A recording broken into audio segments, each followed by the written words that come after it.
A very good evening to all the MBA aspirants, and I believe you all must be so relieved and so happy now that you're done with your CAT exam. Though there were a thing or two that were unpredictable in this exam, but I know many of you must have managed to get through this exam. So all we can do now is keep our fingers crossed and wait for the result. So in this session, we are going to discuss, we will have a little review about how the exam was. We will discuss what we have gathered from students, the areas that most of you found difficult and the areas most of you managed to deal with. And then we will see what should be our next step, as in for the GDPI round of CAT 22 exam also, and what are the lessons that we have learned from this exam and slight unpredictability, questions unpredictability in this exam, and what should be our strategy for the next year's preparation. All in all, this is going to be an analysis kind of video. So I hope this will throw some light on how the exam was, what was the difficulty level, and how far can you, how far were you able to manage it. And then we will see some important tips of what should be the next step, what should be your strategy, as in, I must say, what should be your way of living, your lifestyle, your way of thinking, the things that you should be studying in the upcoming years, how you should be channelizing your energies in the upcoming 2-3 months. Alright, so without any further ado, let's begin with the session. I am Sheetal and you're watching Hitbullseye. Right, so what was the first impression of the exam? As soon as students came out from the first lot on the 27th of November, we got to interview them, and what we gathered from them for all the 3 sections was, if we talk about verbal ability and reading comprehension, well, it had a surprise for us. Again, questions were 66 from this area this time also, so no changes in number of questions were same. From DI and Quant, if we talk about, okay, level of VARC was somewhere around moderate. Yes, there were 2 to 3 unpredictable questions because there was a surprise element for this section this time. In DI, if I talk about, what I have gathered from students is they found it a little bit difficult because it was mostly from LR. Most of the questions were from LR, that is logical reasonings. Logical reasoning, and decoding those sets was a bit difficult. If we talk about Quant, it was again of moderate level. Yes, there were some questions that all of you must have managed so easily, I know, but Quant was also, again, I would say moderate level. So someone who's gained a nice pace with verbal ability and reading comprehension, if you've managed your calm through this section and you have somehow managed the DILR, I am pretty sure students were able to do the Quant section as well. Let's see particularly what was that surprise element in verbal ability and reading comprehension. So review of the RCs, if we particularly talk about, mostly philosophical in nature. Alright, so even before moving to the RCs, first of all, let's see how many types of questions were there. We know that there were 66 questions. But what was different this time? See, as of the last year, we know that out of the 66 questions, 4 were RCs, right? 3 questions from parasummary. So this remains same, as in nothing was changed here, right? And there were 3 questions from SR. Let's see, we are talking about the last year. So there used to be 3 questions of parajumbles and 2 questions of misfit. This was of last year. And we know that these 5 questions were theta questions. That is type in, typable answer, where there were no choices. These were non-MCQ questions as of last year. But this year, there was a slight change. This time, misfit was missing. There were no questions from misfit, and this is something that surprised students. But trust me, anyone who've practiced enough, anyone who's seen the previous year question papers, anyone who have a hold over the comprehension as and all, he or she must have managed pretty well, because See, the thing that was there in this exam that replaced misfit was statement type of fill in the blanks, in which you were given a sentence and you had to fit it into a place in the paragraph. So if you are someone who can assess the thought process of a given passage, and you know which all line will succeed the previous line, and you know what story is being built up, you'll easily be able to fit that line, right? So if you have a flair with the comprehensions, you must have managed this portion. I'm pretty sure all of you must have done that. So this, again, one more thing that I want to say here is this was not a non-MCQ question. There were MCQs in this question. So number of non-MCQ questions were reduced this time. I know many of you must have decided or changed your strategy just by looking at the paper, right? But it was not really that difficult. Yes, it was unpredictable, but not really difficult.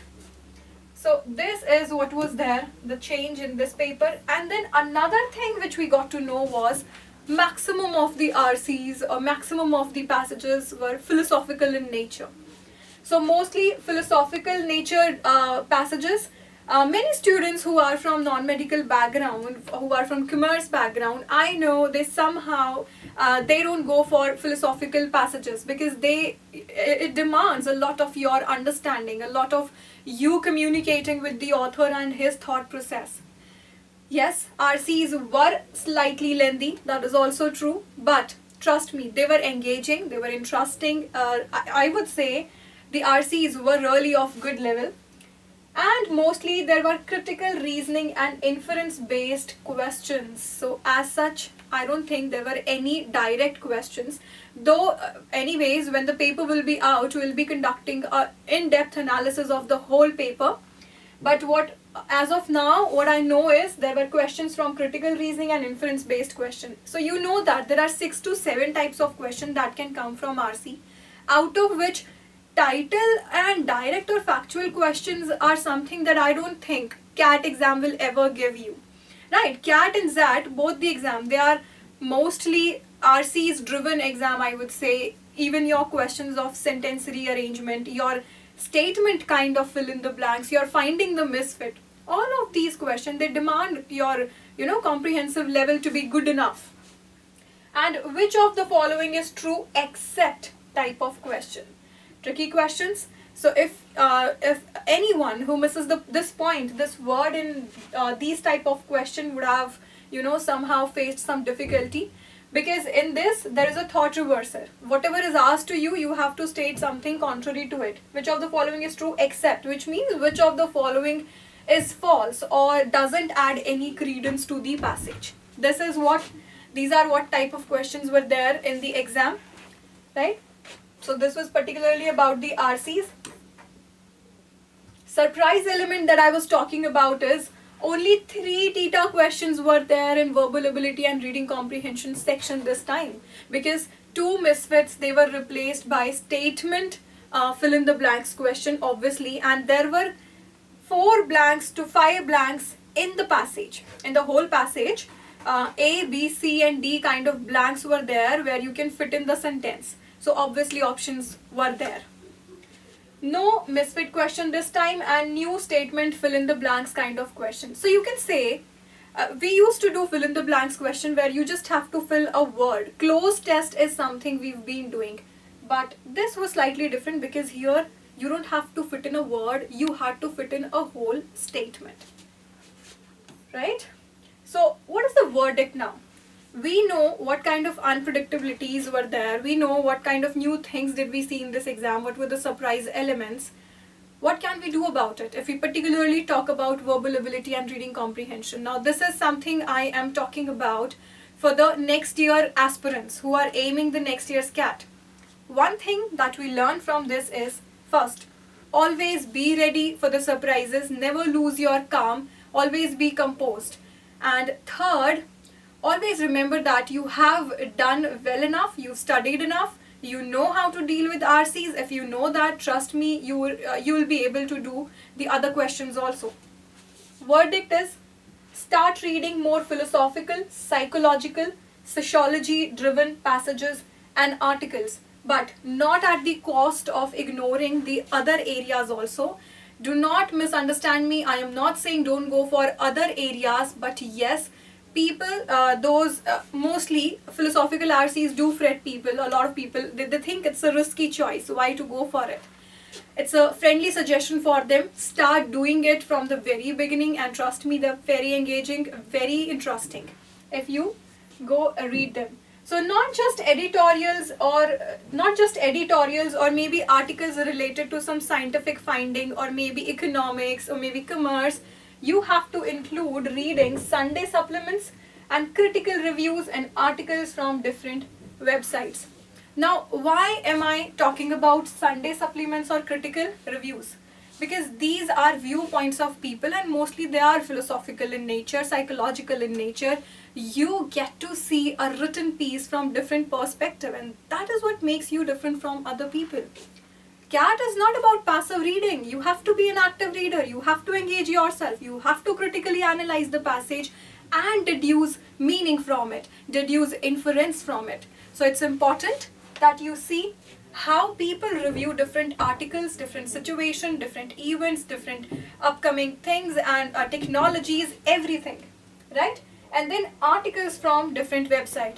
I know a lot of students, there is one set of people, those who've been into reading novels and all, and the second set, those who particularly prepare for competitive exams like this, they go for newspaper editorials, which are mostly based on politics, right? So it's important that you include reading articles from different websites. You can go for blogs also. If you are someone, let's say, if you think that you're tired enough, right? You've studied the whole day, you've practiced your sets of quant and DI and LR, and now you're on your bed. It's of no harm if you give your 20 minutes reading an article instead of scrolling any of the social media site. That would be helpful. That will give you insight about so many things. That will increase your knowledge. You will get to know about what is happening in the world around you. That's a good practice. That's a good habit. I think if you start it from now itself, it's going to be really helpful for all the aspirants who are aiming next year's CAT. Right? Websites. Okay. So if I suggest you websites like Aon or maybe scroll.in. And I know a lot of you must be using Quora also. That is also highly beneficial. So what can you do is bring a radical change in your habit. Instead of scrolling Instagram and going for the stories, try reading Quora, try reading people's answer to different questions, their reviews to different things. And that, I believe, would be highly beneficial to all of us. So that was the verdict. Now, that we all know that CAT 23 is far away. So what of now? What should be the next step for the students, those who have appeared in CAT 2022 exam? First of all, be very confident, guys. I know a lot of you believed in attempting the sets of DI, and this time maximum questions were from LR, and maybe you are fretting that you've not attempted enough question. But trust me, if you've attempted enough questions with correct accuracy, you'll be, you'll have that edge over other people. Trust me. So, what should you do now? What should be the next step for the CAT aspirants of this year? Time to prepare yourselves for GDPI and writing round. So guys, the game is on. You now have to prepare for your group discussions, for your personal interviews, for your essay writing types of question. Do you think personality can be developed within a month, within a few weeks? No, it cannot be. So we cannot sit and wait that calls will be converted, or you'll be getting calls from IIMs or other MBA institutes in February and March, and you have enough time, and maybe you'll start preparing just 10 days prior to the call or after the call. That won't do. That won't serve the purpose. That conviction won't come when you are there in the interview. See guys, you are going to be future managers. You are going to manage companies. You are going to manage different areas in the company, different operations you will be heading. So it's important that it should be inculcated into your personality, that honesty, that genuineness towards the work, that authenticity of your ideas, your beliefs, right? It should come naturally. And that will come only when you are alert now at this point of time, and certain habits you are inculcating in yourself. First, do newspaper reading daily. You should know what is going around in the world. Second, get a hold over your subject areas. Third, adopt good habits of reading. These are all things that you have to focus. Let's see what is there in personal interview and GD round in depth now. So what does an interviewer tests in you is something very important you should know even before starting to prepare for it. You have to understand it from the viewpoint of an interviewer. He'll test your potential. Will you be able to sustain at that managerial post or not? That is something he's going to assess in you. And he is, trust me, not naive that he won't see whether what you are saying is there conviction in it or not. Second, he'll test your aptitude. Obviously, we all come from different backgrounds with different strategies, different strengths and different abilities. So he might not particularly ask you questions from one particular subject area. You cannot completely rely on the knowledge that you have already gained of one particular subject area. The examiner is going to test your aptitude, right? Conviction is something that should come. So there should be a sync between what is there here in your mind, what you are saying, and what is there in your heart. Or there should be a sync between these three things. And trust me, the examiner can see that in your eyes, whether what you are saying, it with conviction or just for the sake of it. Subject knowledge, again, very important. So those of you who are done with your maximum of the MBA entrance exam, many of you are already done with your NMAT also. Those who are done with all the students who are done with CAT exam, I think this is not the time you should sit and rest. It's time that you start revising your subject area, start brushing up your knowledge, open up your notebooks, go for your notes, see those shortcuts that you've written, and revise your subjects. Confidence is something that is again will be assessed in your interview round. And how will confidence come? That cannot come from outside. It will come within only when you are satisfied with your efforts. You are satisfied with your knowledge. And commitment is again something that the interviewer is seeking. So he will see how committed you are. Are you clear about your thoughts? Are you clear about your goals?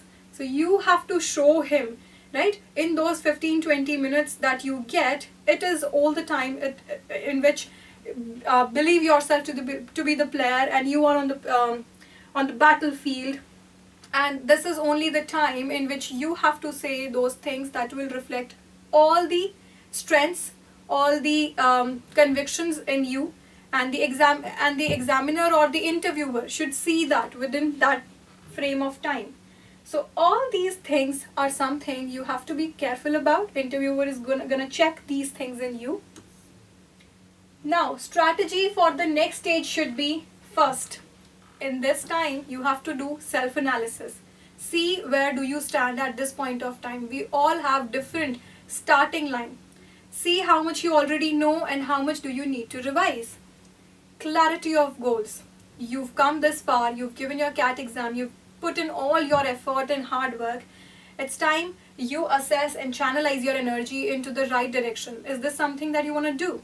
Why do you want to do it? Cross-question yourself, introspect about it. Subject knowledge, as I've already told you, at this point of time, open up your books again and brush up all your knowledge. Now let's see particularly what is GDPI that I was talking about. So this is for the students, those who are already done with their CAT 2022 exam. A formal meeting in person, especially one arranged for the assessment of the qualification of the candidate. This is something known as personal interview, where you will be the only person sitting. There will be, you will not have other candidates with you, and there will be a panel in front of you. And normally 2 to 3 panelists take 15 to 25 minutes for that interview. Panelists are industry experts, functional heads in HR. So the panelist will be a mix of people. There will be subject experts also. There will be managers also, industry experts also. So they can pose you different types of question. It can be theoretical also, it can be practical also. They might give you a situation and they might assess what decision do you take. I was talking about aptitude. That comes here. What should be your on the spot answer? So this is why I am telling you it cannot be prepared in 10 to 15 days. It is whole together developing your personality, developing your aptitude. So domain of interview, first thing is knowledge about you as a person. So your name, your hobbies, your interests, your strengths, your experience, your weaknesses, and subject studied, career plan. Everything they are going to assess through your answers. Each and everything that you say, all the words that you utter, they are going to see what your psychology is by your answers. Knowledge about your environment. How much are you actually aware about the market, about the politics, and about everything that is happening around you? Knowing about your city, state, country, overall social, political environment is something now you should look for. You should be looking forward to knowing these things more, right? Be more self-aware now. Alright, let's see some types of PI question. This is just to give you a hint what kind of questions can the interviewer ask you. And I know many of you must be thinking it's too early to discuss this, but trust me, you have to start it now. And I believe it's important that you at least have a clarity of thought. What are you going for? What do you have to prepare for? If they ask you academic question, they can be based on your main or favorite subject studied, the projects that you have worked on, maybe if you were already working somewhere, or maybe in your college days if you worked on some projects. So this is what they are going to talk about. Subject interest interface also is something they might talk about. If we particularly talk about academics. If we talk about personal type of question, they'll ask you introduce yourself, your strengths. Weaknesses is also something they might ask. And you don't have to blatantly, literally count your weaknesses. Your answer should be smart enough that even answering a question based on weakness, you have to somehow show your strength. Let's take an example. If they ask you, can you please tell us some of your weakness?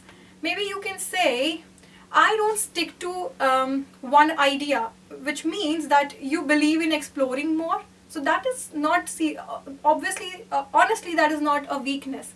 So this type of smart answer is something you should start speculating about now. Hobby and extracurricular activities that you have participated. Hobbies, interest, extracurricular, their purpose and achievement.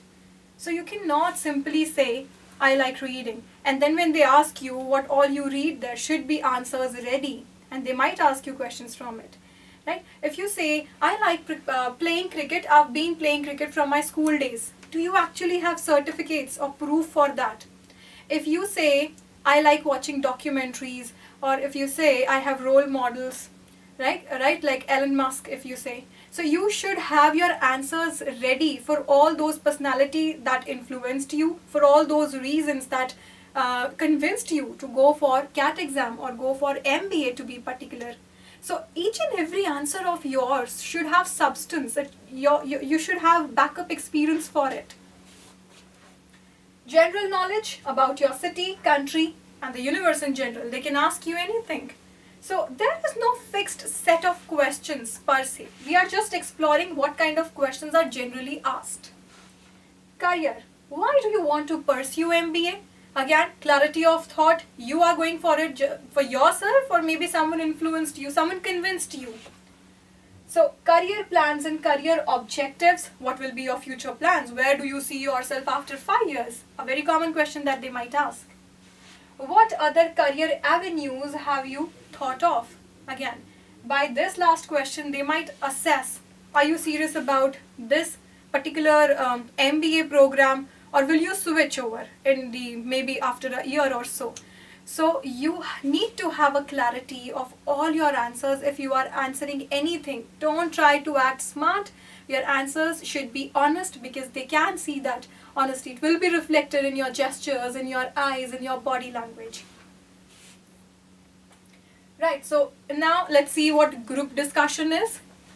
Forming quick opinion in less time. So there will be, obviously you will be there and some other candidates will also be with you. 10 to 15 candidates will be sitting together, and the panelists, they might ask you, they might put a question in front of you. All of you might get some time to assess the question, and then they'll see who's answering those questions, what kind of let's say debate or dialectic do you have, all of you, all the candidates who are appearing in the interview. So it's a group discussion, obviously, so there will be arguments and counter arguments also, but you have to maintain a balance. Shouldn't be quick enough to speak, that I should be the first one to speak without even thinking or giving a thought to it. It's important that whatever you are saying should make sense, one, right? You shouldn't seem to be over ambitious, not letting other people speak. So there should be a fine balance in all of this. Assessing certain skills like team skills. Obviously, because you are a group, you're having a discussion, they'll test your team skills, your leadership skills, and your listening skills also. Are you just consumed in your own thoughts? Are you just speaking up your own mind and not listening to what other people are saying, what the argument actually is? Right? GD is the best way to examine the interpersonal skills. How well will you be able to manage your team when you enter into the corporate, into a company, into an MNC, is something they will test here. So you can say this is just going to be a trial or a trailer of the movie that is to come. So this was group discussion. Let's see some kind of questions from this also. So these are the areas and some kind of question from group discussion. Again, this is just an example, just to help you, just to give you an idea about what kind of questions can be there. If they talk about social or political areas, the right to education will be a non-starter. So they'll, abruptly, or let's say on the spot, impromptu, they'll give you a topic, you'll have to assess it and speak up your mind on the spot. This is something you cannot prepare for. This is something that will show them what kind of experience and exposure you've already had. How much of knowledge do you already have about the subject, right? Ethics in politics. I would say they are all very controversial topics if we assess them. Current affairs, should India pass Farmers' Bill? Just an example. They'll again assess what kind of thought process do you have, how do you see things, what is your perspective. Economics, business and management can have questions like, should the profit-making PSUs be privatized? We all know they've been privatized, so is it a good move or not? Should we have income tax on agriculture also? All the topics, controversial. There can be arguments in favor of it and against it, and you need to be clear about your answers. Abstract topics like small is beautiful. They'll see how do you perceive this particular, let's say, topic. What do you think about it? What have you gathered from it? So it is one such topic where nothing significant is mentioned, right? Nothing specific is given to you. There is simply the statement, small is beautiful. It's up to you. They're going to see, they're going to assess your psychology, your subconscious mind, how do you perceive things, and how you give answers on the basis of it. Right, so this was GDPI round, and then there can be questions that there is going to be an essay writing round also. For essay writing, this was all about your speaking skills, or your writing skills will obviously also be assessed. Your CAT exam is completely either MCQ type or non-MCQ type, but the nature is not subjective. So here, what you're going to do is, you'll be asked to write something on a particular topic. It's very important that you start working towards it, start reading, and make some general kind of your own essays. Write down your own essays, do your research, read the research paper, gather all the knowledge about whatever significant do you feel is going around in the world, right? Okay, so I think that is all for today. I've given you some glimpse about how the exam was, and we've discussed what should be the next step now. So this is the verdict now. Game is on. Do not waste your time. Start preparing for your GDPI round and essay writing round.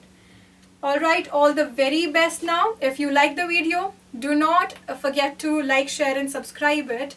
And we might be coming with mock interviews also in future. So without wasting any time, now is the time you should start preparing. Thank you, keep smiling and keep studying.